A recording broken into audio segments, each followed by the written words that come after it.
Assalamualaikum warahmatullahi wabarakatuh. Saya Ilham Ahmad Rismawan. Saya akan menjelaskan pengertian dari software. Software adalah data yang diproses, disimpan, dan diformat secara digital dengan fungsi tertentu. Perangkat ini sendiri tidak memiliki bentuk fisik.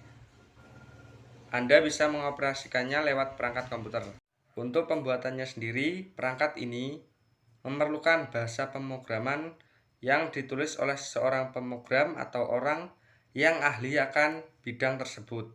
Selanjutnya, perangkat tersebut dikompilasikan sebagai aplikasi kompiler yang agar dapat menjadi kode yang bisa dikenali oleh mesin hardware atau perangkat keras. Yang dimaksud dengan hardware perangkat keras di sini adalah personal yang ada di dalam komputer. Selanjutnya, pembagian software berdasarkan jenisnya. Yang pertama, software operasi atau operating system. Perangkat lunak jenis ini digunakan untuk mengatur setiap perangkat keras yang sudah terhubung dengan CPU komputer. Selain itu, ia juga berfungsi sebagai menerjemahkan aktivitas serta mengatur secara proses yang terjadi dan diperintahkan oleh user pada CPU. Yang kedua, bahasa pemrograman atau programming language.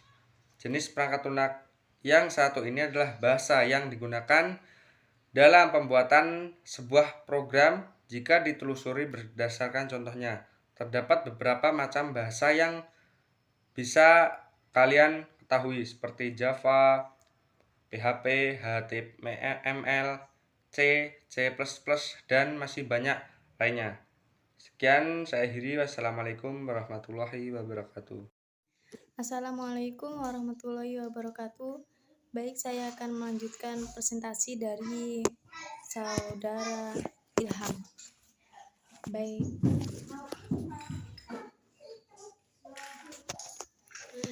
Jadi jenis-jenis perangkat lunak software.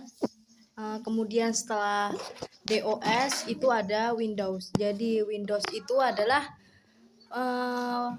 dikembangkan oleh Microsoft yang didirikan pada tanggal 26 November 1976 oleh Bill Gates. Kemudian menggunakan interaksi antarmuka dengan pengguna yang berbasis grafik, yaitu Graphical User Interface.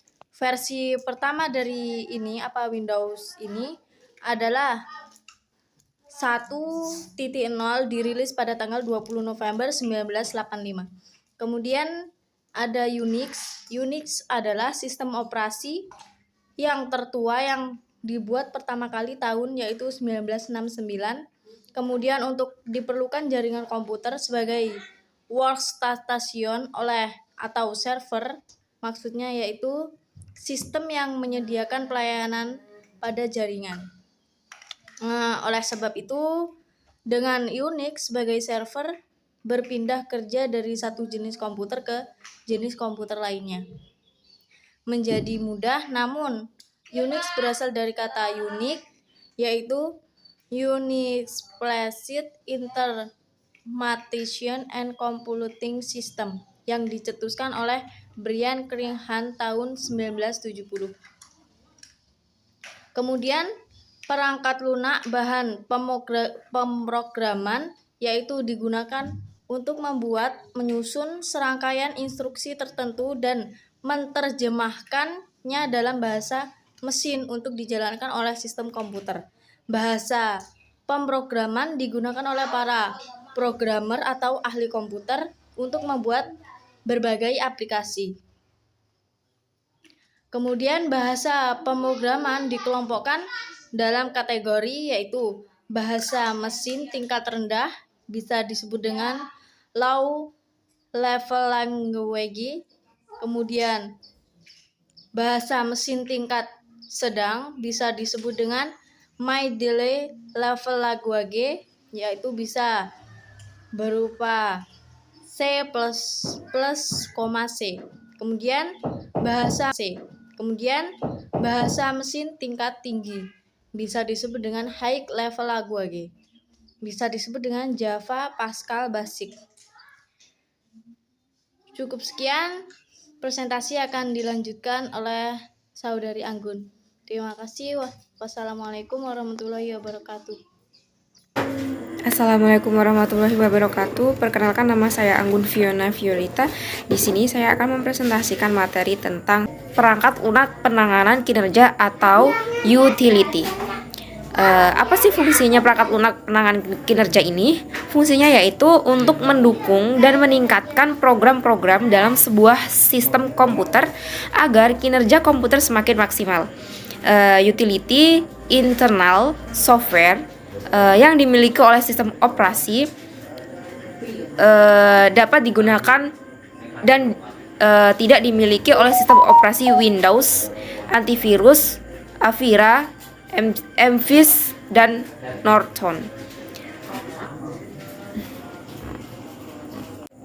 Beberapa contoh berikut yang dapat menjadikan contoh dari perangkat lunak penanganan kinerja, yaitu yang pertama ada CD atau DVD, yang kedua Connectify atau Bluetooth atau Wi-Fi, selanjutnya ada compress data, WinRAR, WinZip, TinyPic, selanjutnya ada cleaning system cleaner, Kingsoft, Chapter, and ChatClean. Sekian presentasi dari saya, semoga bermanfaat. Terima kasih sudah menonton sampai akhir. Saya akhiri, wassalamualaikum warahmatullahi wabarakatuh.